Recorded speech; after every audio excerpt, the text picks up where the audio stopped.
Connected, connect boldly. Connect boldly. Connect boldly. Activate your power. Be unstoppable. Time to win big and hear great stories of unstoppable success. Success. Hello, everybody, and welcome to another amazing episode of the Unstoppable Success Podcast. And today we get a great human.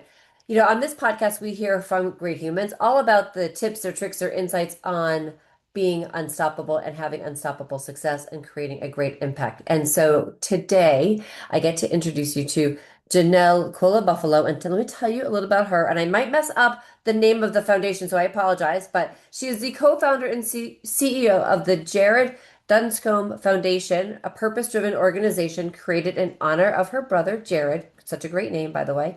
After experiencing profound personal loss, Jonelle turned grief into action, building a foundation rooted in community, generosity, and meaningful impact. And through fundraising events, strategic partnerships, she combines Jared's legacy of helping others by supporting young people, vulnerable families, and local communities. And she has this great program, and it's amazing if you check it out all on like LinkedIn, like what some of the things that she's doing with students is just awesome. So welcome to Unstoppable Success Thanks today. so much. Thanks for having me. Oh, it's so great to have you here. So you were sharing some of the things that you were doing, and I'd love to share, for you to share what, obviously a loss. So what made you take that? Like you know, what made you go that leap and just say, we need to make it we Mm. need to make an impact? When I think about my why, I guess it goes back to my brother and the type of human that he was. And he did a lot of charity work and giving. We actually lost him while he was doing a charity bike ride. And we sat, actually, my best friend, my husband, and I sat around the kitchen table as the lead up to the first anniversary of his loss. And we were saying it just feels like we should do something 1 year since losing him. And literally around that kitchen table, the Jared Dunscombe Foundation was born, and our first event, the Walk to Remember, we started off thinking we'd just fund a little project and do something great in his memory. We had, what we thought was an ambitious target at the time of raising $20,000. We thought it would take us at least 12 months. And on that first day, we had the Walk to Remember. And then we had a cocktail party that night, and we raised well over that on the first day of the foundation. And we just Oh my sort of, God, after woohoo! that, yeah, it was just amazing, the support from people. I mean, it reflected the type of person he was, that people wanted to remember him and they wanted to do something good in his name.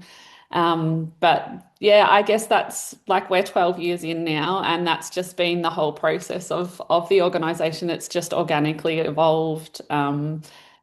People look at it and they say, wow, you're doing really different things, but it's just sort of what's come naturally to me. And it's all been, driven from the heart, and great people that we've got involved along the way. So it's sort of we just keep growing and evolving and, making a really impact. And, my brother obviously was the reason why it started, but now it's really about the community that we're building. And obviously it's his legacy, but it's a real focus on that community that we're building, because I think that's something that's really lacking in our world these days, is that connection and community and people coming together to do really great things. So Yeah, so before we go on to the community part, because I really want to touch on that, but I also just want to touch, you talked about the what you're doing with students.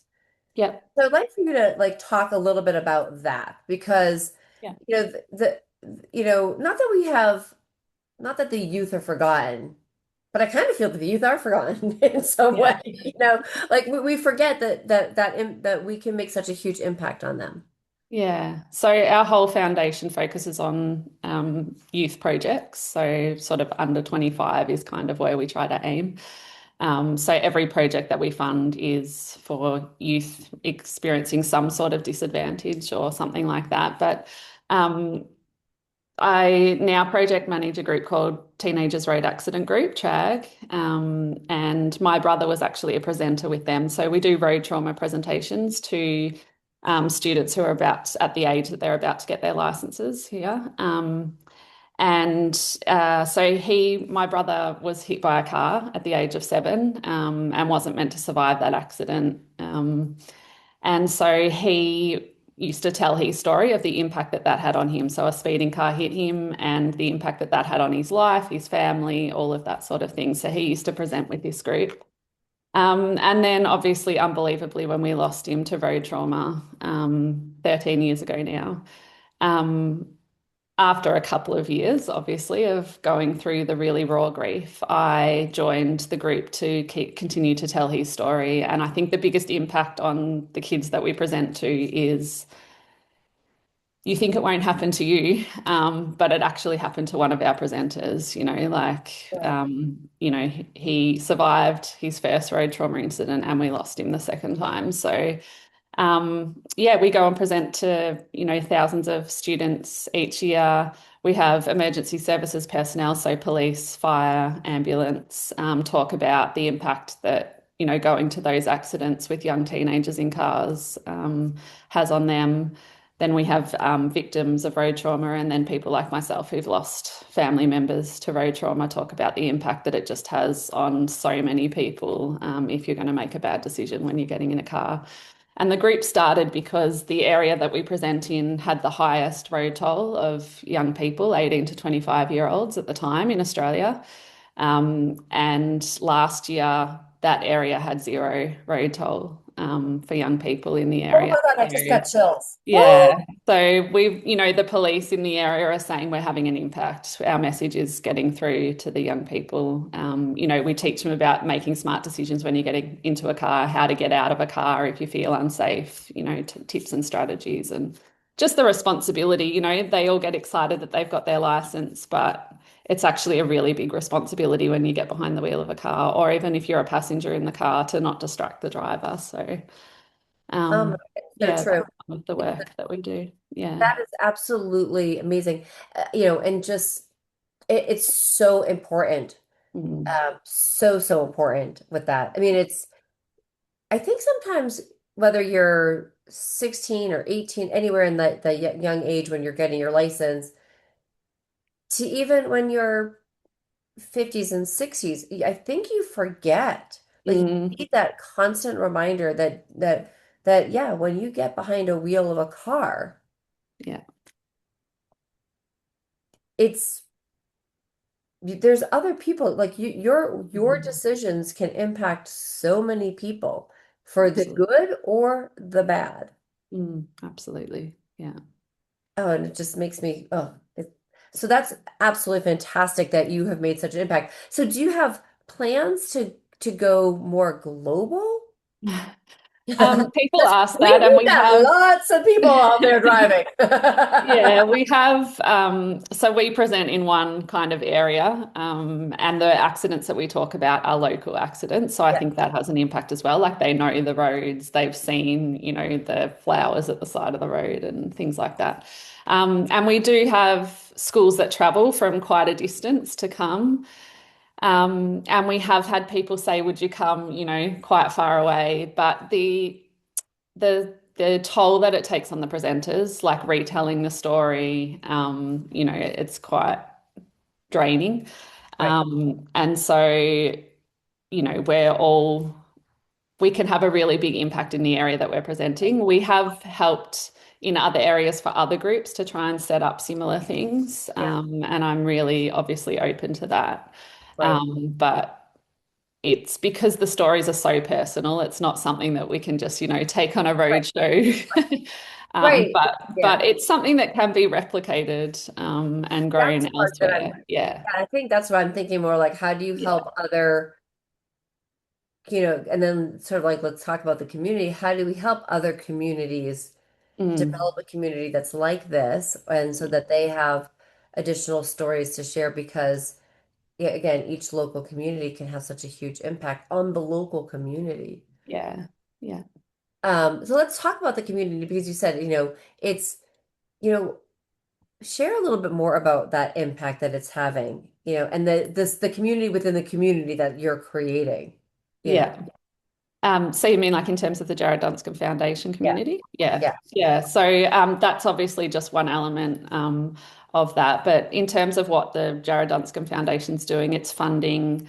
So it's this model that I guess I created about collaboration over competitions. So in the not-for-profit sector, in Australia, there's 66,000 charities, which for a small country, that's a lot. And I just saw that there's a lot of people doing, each of them start for a really great reason, but there's a lot of them doing the same thing. And so they're using up expenses in their organization, trying to, build a community and that sort of thing. So we decided not to reinvent the wheel because there's all these amazing organizations doing amazing things. And we came to discover that each of them often has a wish list of projects that, if they struck gold and suddenly got all this money, they would love to do.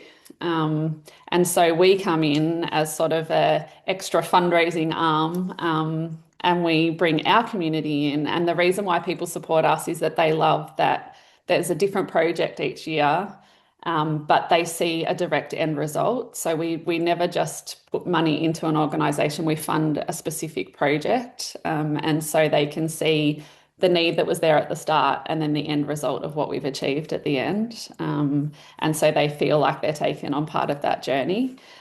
And, my focus has always been it's not just about the fundraising, it's about creating a community where people feel like our events are fun, and they feel like they really contribute to the projects as well. So we've had, projects where we've gone and built new training facilities. Like I got a team of trades from our community and we went and built some new training facilities for an organisation that trains dogs for kids with diabetes detection dogs, and also at-risk youth to get them in there training dogs instead of not going to school.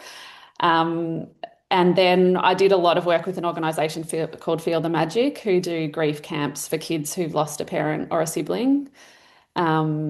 And so a lot of our volunteers we then trained in their program, and to see them think, oh, could I really go and do that? And then, now there's quite a lot from our community who are facilitating those programs at the camps, and just to see the growth and the belief in them. And that's come through, us wanting to develop our volunteers as well. Because a lot of organisations, volunteers come and they just want to give their time and do something good for the community. But I just thought, why can't we develop our volunteers along the way and make sure that, volunteers get a lot out of just giving back. But if we can develop them and teach them new skills, and, we've had people who've changed careers because they've come in and they've realized they want to be in, that the job that they've been in forever doesn't really give them a lot of satisfaction. So, they go and do further studies and things like that. So that's been a really important focus for me in this foundation, that it's not just about fundraising, it's about building a community, making sure that our events are really fun and something and that's how they've grown, because people come and then they go, wow, this walk that's on every year is such a fun event because we've turned it into a family day and we have activities for kids and, all of that sort of thing. So then the next year they bring Right. friends and family and that sort of thing. So it's grown from there. But I guess as a leader in the organisation, yeah, that focus on it's not just about the projects and the fundraising. Let's give back to the people that are giving their time to us as well.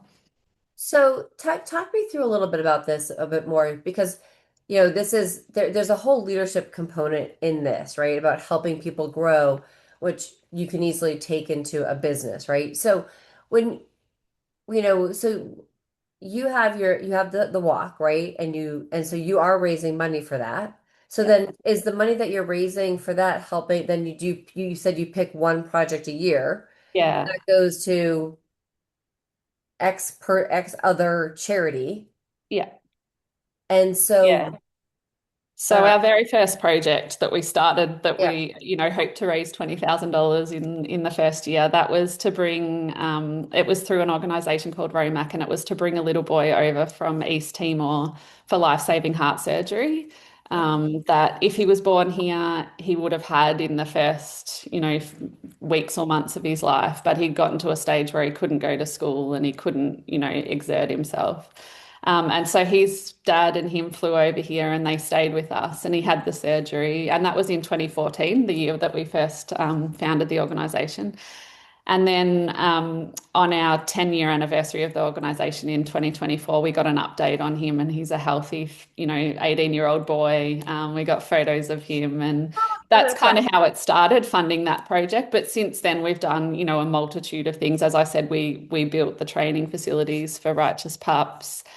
We've done a lot of work with Feel the Magic. We sort of brought their grief camps into Victoria, which is the state that I live in, and really built that up for them here. We supplied all of their resources. We funded a full camp. We've now funded 3 full camps here for about altogether probably 130 kids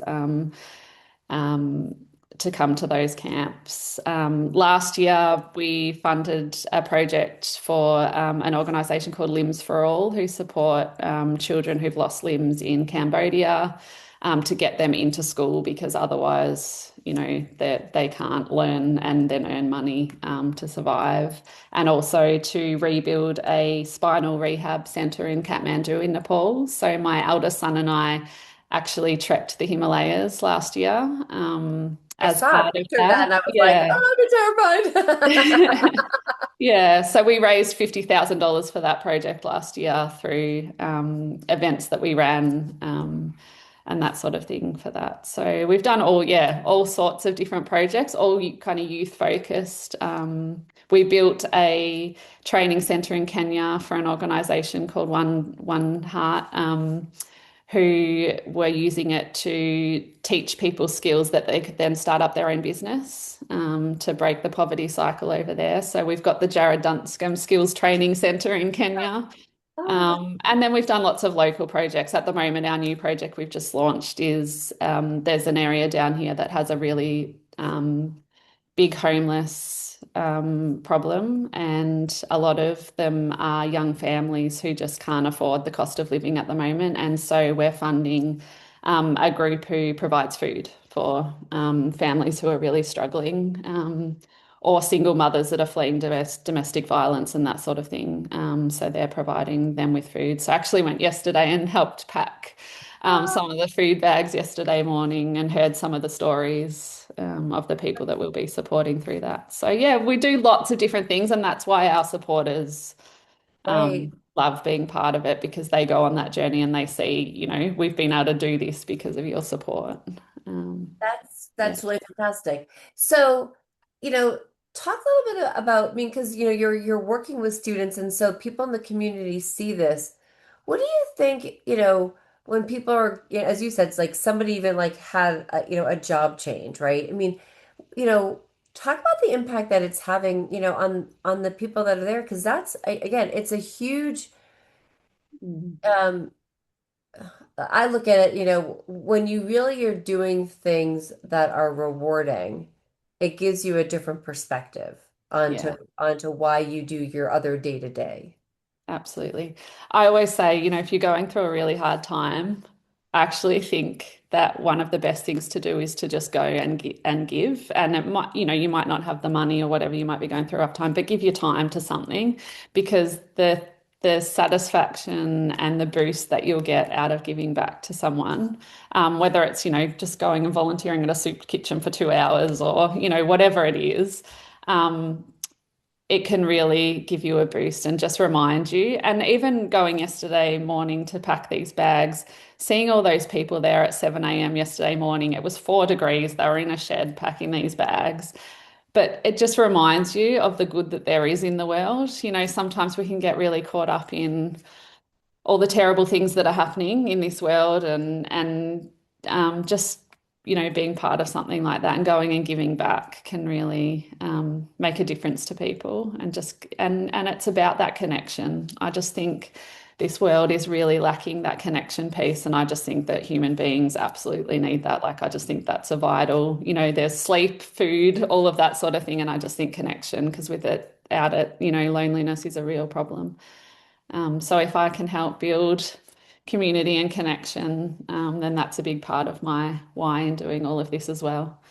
No, it's huge. I mean, connection and being in touch with people, human contact is so important for each and every one of us. It's a huge part of, it's um when it's you can't stay great in solitary confinement, No. right? Yeah, and I think it does translate obviously into business as well. If an organization from the top down can have a real focus on, obviously the employees are delivering the work, but what can we give to them? And that, creates obviously all the things that we know about, creates employee loyalty and all of that sort of thing to the organization. But if you can develop them and, organizations who do charity giving days where the staff go and volunteer, I'm sure that's probably a thing in America as it is in Yeah. Australia. Um, but if you can look at continuing to develop your staff, and it might not be sending them training in exactly their job, it might be looking more broadly about what are some skills that we can develop in these people, the softer skills and the more human skills. Um, and look at that sort of thing. I think that builds connection in the team as well when you're doing stuff like that. So I think that's really I important. I think it's so important to have that type of connection and to because it gets people out of, when a company does have a almost like, a give back day, a charity day where the whole company goes in and does something, together and you're out of your, your work mode and it's not about somebody's position or title. It's just about you're all equal. I mean, Yeah, you're always all equal, but people don't always think of it that way. And when you're digging or hitting a hammer, getting your absolutely. getting your Yeah. fingers wet, dirty, whatever, it And totally, it's also like those staff might have never done something like that before. For someone to realize, oh my gosh, I did that today, like, something that they normally wouldn't have done, just the buzz that gives to people um, is really positive as well. yeah, no, that is. So what is your, what's the long range plan that you have, for the foundation? Like where do you see it going? Um, oh, look, I hope that it just continues to grow as it has. And I think the longer I go, the more focus I have on our community. Like I talk about the JDF community all the time. And I think that's how it will stay sustainable because we started off with three of us around a table and now we have sort of about 80 regular volunteers who we can call upon. I have, it used to be my best friend and I organizing every event, literally like packing bags for the walk and trying to register people. And now I have a team of people. I mean, now we have a board that helps to run it as well. Right. But now I have a team of people. None of them, like there is no payroll in our organization. It is all voluntary.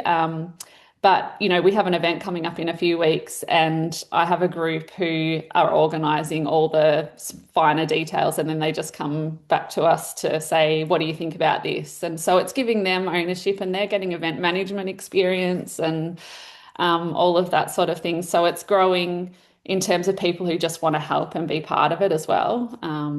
So yeah, it's not just about me and a tiny team of us trying to continue this thing because that will eventually end up in burnout. Like I was really conscious of that. So now we're bringing people in and we can utilize the skills in our organization. We have people with marketing skills who are helping with all of that and so I hope that we'll continue to be able to build it and grow it and fund more projects because the wish list of organizations is growing. And I guess we've kind of gone against the trend over the last 5 years or so where donor support, obviously cost of living's gone up, donor support's come down. Actually, volunteer rates fell quite dramatically, but for us, we've seen the opposite. So we must be doing something right.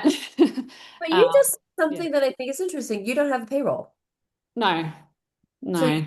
this is all I'm not sure. 100%. Like, obviously, eventually that may change, Right, but I want to keep it that way as long as I can right, because a big issue that a lot of people have with not-for-profits is how much of my money is going to admin and employee right. expenses and all of that sort of thing. And we can say, you're donating to us and we're not spending any of that on, On people. Right. employee costs. And I realize like charities can't run, most of them can't run the way that we've been able to, but yeah, as long as I can, I'll hold off on that. Uh, right. No, but that's huge. I mean, that's a huge, you always look at that number. You always want to see like what percentage of my donation is either going to the charity that I'm trying to support or the Yeah, organization. I mean, yeah. I could tell you stories, but whatever, Yes, there's plenty of them. right? Right. Yeah, yeah, yeah. Um, But I so- just, want to keep that focus on as long as we can. And I guess it's because we're very heart-led. So right. people want to give and they want to give their time and that sort of thing to help us continue the good work that we're doing. So But that also becomes sort of part of the mission, which is, and for lack of a better word, like the selling point of it, which is, help us keep it payroll free in a sense, right? yeah, Your contribution volunteering is going to yeah, help us, and people can volunteer, can donate some of the goods. Like, they might donate, you might get a company to donate the paper that whatever you need to have to print something absolutely. on, like all of that being donation taking, you know, Yeah, you can sort of check the box of all the things that you need for a donation that money would normally pay for, but if you're getting it as in kind, that's absolutely. huge. Yeah, yeah, yeah. And we have a supporter that's been pretty much here from the start who covers all those types of, stationery and those sort of expenses that, still need to be paid for. But so they just kind of cover that so that all of our other donors are directly contributing to the projects that we're funding. Yeah. That is really fantastic. Oh my God, I think it's absolutely, I think what you're doing is truly remarkable, and it's so beautiful that you took, something that's sad. I mean, and and the condolences to the loss of your brother because that's huge, but you've turned something into something great, and it's not just a legacy for him, it's a legacy for you and your family. Oh, absolutely. And I have four children. My second was 11 days old when I lost my brother, and my eldest was 2. So obviously they don't remember him physically, Right. but he's such a big part of our family and our daily life. And it's because of things like the foundation, like they love to get involved now.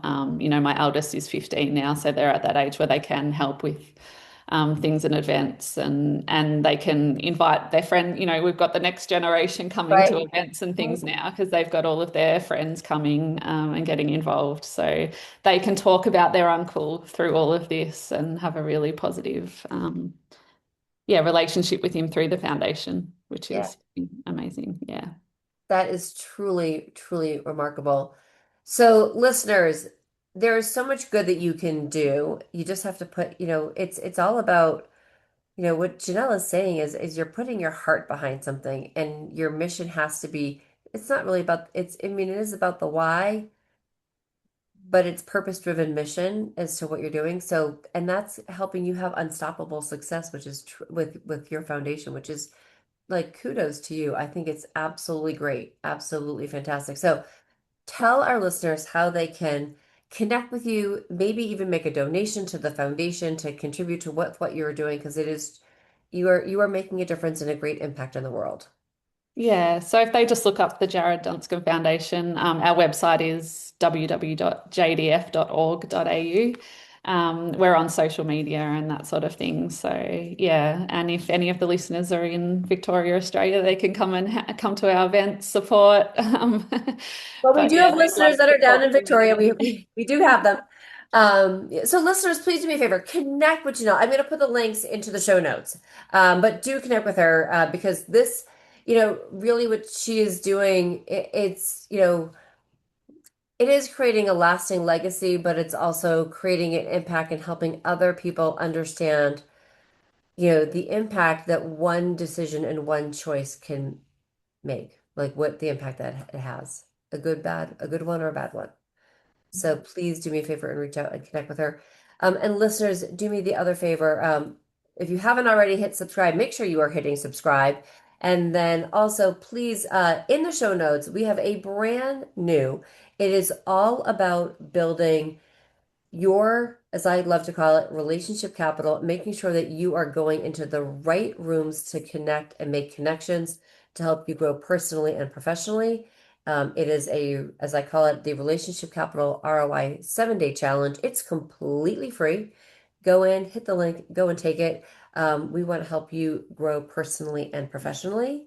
And thank you so much for listening. This is the Unstoppable Success Podcast. I'm your host, Jaclyn Strominger, and we help you leap to your greatest success. Thank you.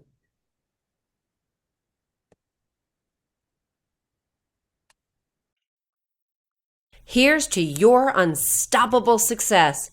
You've been listening to the Unstoppable Success Podcast with Jaclyn Strominger. Subscribe, share, and keep building your unstoppable life. We'll see you at the top.